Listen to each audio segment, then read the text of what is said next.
Hello, beautiful soul!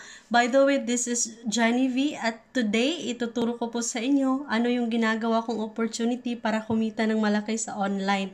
Yes, you heard it right. Even though nagsimula din ako dito part-time kasi meron din po akong full-time job dati. So, ginawa ko lang siya 2 to 3 hours per day. Sa free time ko lang talaga at kahit na ako ay nasa bahay, nakahiga na ako, nagagawa ko siya kahit ako ay may lakad kasama yung pamilya ko, may event, 'di ba? Kasama yung mga friends ko, nagagawa ko pa rin siya.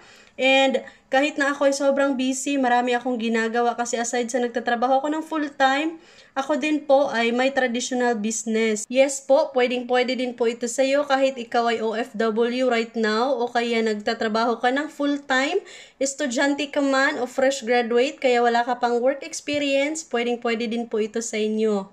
No experience, no degree na kailangan po tayo dyan. Kaya pwedeng-pwede po ito gawin kasi nga pure online, pure chat lang talaga siya.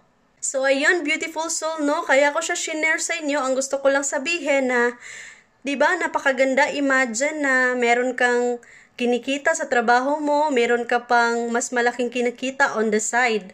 So, napakagandang opportunity na may extra income ka, may alternative income ka na makatulong din sa iyo para makapag-ipon ka na at eventually, no, makatulong din sa family mo. So, kung gusto mong malaman ano yung ginagawa kong opportunity para kumita ng malaki, mag-comment ka ng yes, ituturo ko sa iyo. See you in my inbox!